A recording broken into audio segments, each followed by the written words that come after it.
News చూస్తున్నాం. పుదుచ్చేరి మంత్రివర్గంలో మల్లాడి కృష్ణారావుకు మంత్రి పదవి దక్కే అవకాశం ఉందని తెలుస్తోంది.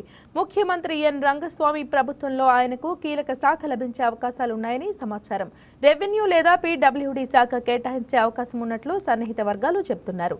ఇటీవల జరిగిన పుదుచ్చేరి ఎన్నికల్లో యానాం నియోజకవర్గం నుంచి భారీ మెజారిటీతో మల్లాడి కృష్ణారావు గెలిచారు. ఎన్డీఏ కూటమిలోని all India NR Congress party తరపున యానాం నియోజకవర్గం నుంచి 6వసారి ఆయన ఘన విజయం సాధించారు.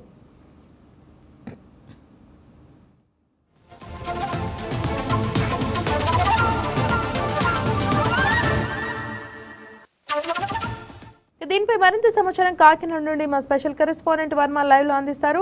వర్మ, చెప్పండి, ఈ అంశానికి సంబంధించి అప్డేట్స్ తెలియజేయండి.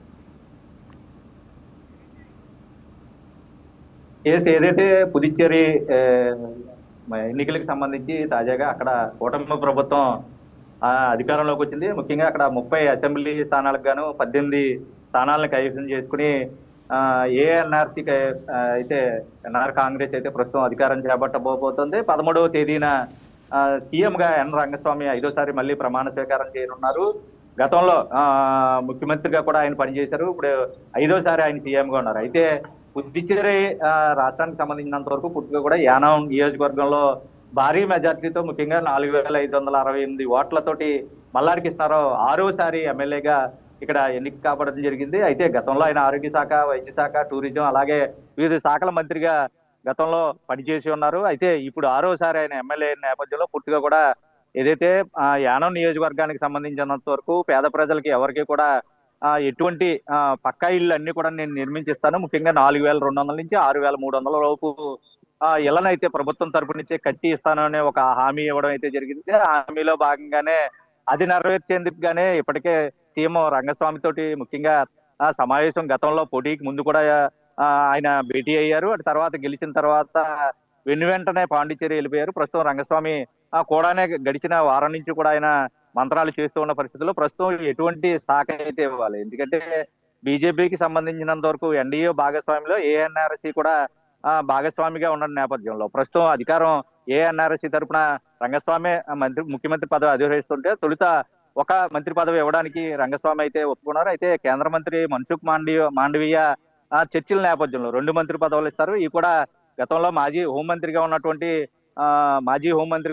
నమశివాయం, అలాగే తిరువల్లూరు నుంచి పుట్టుక కూడా రాజశేఖరన్ ఎవరైతే బీజేపీ అభ్యర్థులుగా గెలిచారో వాళ్ళిద్దరికీ మంత్రి పదవులు అయితే దాదాపు ఖరారయ్యాయి. అయితే 13వ తేదీన ముఖ్యమంత్రితో పాటు ఆ ఇద్దరు మంత్రులు కూడా ప్రమాణ స్వీకారం చేస్తారు.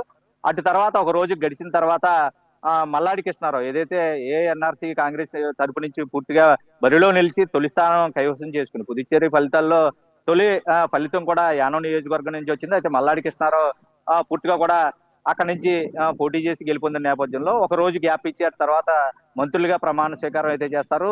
ఈ రాజ్నివాస్ లో పూర్తిగా కూడా అక్కడ లెఫ్టినెంట్ గవర్నర్ కైలాష్ నాథ్ అయితే 13వ తేదీన రంగస్వామికి, అలాగే బీజేపీ తరపున ఉన్నటువంటి నమశివాయం, అలాగే తిరువల్లూరు నుంచి రాజశేఖర్ వీళ్ళిద్దరు ప్రమాణ స్వీకారం అయితే చేస్తారు. వాళ్ళకి ఎటువంటి కీలక శాఖలు, ఎందుకంటే గతంలో హోంమంత్రిగా పనిచేసినటువంటి నమశివాయమే మళ్ళీ హోంమంత్రి పదవి ఇస్తారా అన్నది ప్రస్తుతం చర్చనీయాంశంగా మారింది. అయితే రంగస్వామి అయితే ప్రస్తుతం 5వసారి ముఖ్యమంత్రిగా అయితే ఆ పుదుచ్చేరి ప్రభుత్వాన్ని అధిరోహించనున్నారు. ముఖ్యంగా ఏదైతే యానాం నియోజకవర్గానికి గతంలో కూడా 5 సార్లు పనిచేసినప్పుడు అటు తర్వాత రాజకీయాలకు దూరంగా ఉంటూ రంగస్వామిని యానాం నియోజకవర్గం నుంచి ముఖ్యమంత్రి చేయాలని ఆయన తలంచినప్పటికీ మల్లాడి కృష్ణారావు గతంలో అక్కడ గొల్లపల్లి అశోక్ 698 ఓట్ల మెజారిటీతో గెలిచి అప్పుల్లో ఏఎన్ఆర్సీ కాంగ్రెస్ తరపు నుంచి కూడా ఎమ్మెల్యేగా గెలవడం. అయితే తాజాగా ఆయనకి సీటు రావడంతో కాంగ్రెస్ తరపు నుంచి గొల్లపల్లి అశోక్ పోటీ చేయడం, ఏఎన్ఆర్సీ తరపు నుంచి ప్రస్తుతం మల్లాడి కృష్ణారావు భారీ మెజారిటీతో గెలిచారు. అయితే ఇచ్చిన హామీల మేరకు పేద ప్రజలందరికీ కూడా 4200 నుంచి 6300 ఇల్లులు అయితే స్వయంగా నిర్మించి ప్రభుత్వం తరపు నుంచే కేటాయిస్తామని హామీ ఇచ్చిన నేపథ్యంలో రెవెన్యూ శాఖ అయితే ఇచ్చిన హామీ ఫుల్ఫిల్ చేయడానికి పూర్తిగా సహకారం ఉంటుందన్న నేపథ్యంలో ప్రస్తుతం ఆ శాఖను కేటాయించే దిశగా, లేదంటే పీడబ్ల్యూడీకి సంబంధించి శాఖ అయినా కేటాయిస్తారని ప్రస్తుతం తాజా సమాచారాన్ని తెలుస్తుంది.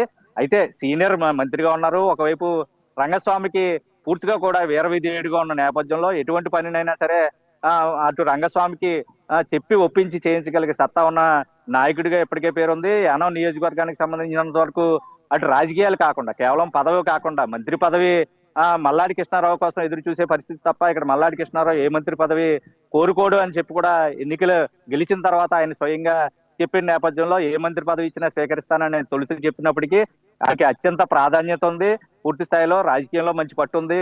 గడిచిన 5 సార్లు నెగ్గిన తర్వాత 6వ సారి ఎమ్మెల్యేగా మళ్ళీ యాన నియోజకవర్గంలో ఆయన సీనియర్ మంత్రిగా ఉన్న నేపథ్యంలో పూర్తిగా కూడా కీలక శాఖ అయితే కేటాయిస్తారని కూడా చర్చ అయితే జరుగుతోంది. ముఖ్యంగా ఇప్పటి వరకు సీనియర్ గా ఉండి ఇటువైపు హోంశాఖ గానీ డిప్యూటీ సీఎం గానీ పదవులు కూడా వచ్చే అవకాశం ఉందని తొలుత ప్రచారం జరిగిన అయితే ఏదైతే ఏఎన్ఆర్సీ తరపు నుంచి బీజేపీ కూటమిగా ఉందో పూర్తిగా ఆ 2 పదవులు హోంమంత్రి పూర్తిగా కూడా నమస్తవాయం కేటాయిస్తే కనుక డిప్యూటీ సీఎం పదవిని గతంలో ఎప్పుడూ కేటాయించలేదు. ఈసారి మల్లాడి సీనియారిటీని గుర్తుపెట్టుకుని ఒకవేళ అది కేటాయిస్తే కనుక రెవెన్యూ శాఖ కూడా ఈయన కేటాయించే అవకాశాలు ఎక్కువగా కనబడుతున్నాయి. అయితే మరొక వారం రోజుల పాటు పూర్తిగా 13వ తారీఖున సీఎం గా రంగస్వామి ప్రమాణ స్వీకారం చేసిన తర్వాత 2వ రోజు పూర్తిగా కూడా వీళ్ళు ప్రమాణ స్వీకారం ఉంటుంది. మంత్రి పదవులు అయితే ఇప్పటికీ ఎవరికి కేటాయించినప్పటికీ రెవెన్యూ శాఖ ఈయనకు వచ్చే అవకాశాలే ఎక్కువగా కనబడుతున్నాయని రాజకీయ విశ్లేషకులు చెప్తా ఉన్నారు. మరొకసారి మంచి కేబినెట్ హోదాతోటి మల్లాడి కృష్ణారావు నియోజకవర్గానికి వస్తారు. ప్రజలందరికీ మళ్ళీ మేలు జరుగుతుంది. ఇచ్చిన హామీలు 100% ఆయన నెరవేరుస్తారని చెప్పి కూడా ఆయన స్వాగతాన్ని పలికేందుకు కూడా ఇప్పుడే యాన నియోజకవర్గ ప్రజలు అన్ని ఏర్పాట్లు కూడా చేస్తూ ఎదురు చూస్తున్న పరిస్థితులు అయితే ఉన్నాయి. ఏదేమైనా ఇప్పుడు కేబినెట్ కి సంబంధించినంత వరకు ప్రత్యేకమైన స్థానాన్ని అయితే సముచిత స్థానాన్ని ఆయనకైతే కల్పిస్తారు ఖచ్చితంగా కూడా అని చెప్పి ప్రస్తుతం ఏదైతే యానం నియోజకవర్గ ప్రజలు కూడా ఎదురు చూస్తున్న పరిస్థితి ఉన్నాయి. రాజకీయ విశ్లేషకులు కూడా ఈసారి కీలక పదవి మల్లాడికి అయితే ఖచ్చితంగా దగ్గుతుందని చెప్తున్నారు. అయితే ఏ పదవి మరి ప్రస్తుతం వరిస్తుంది.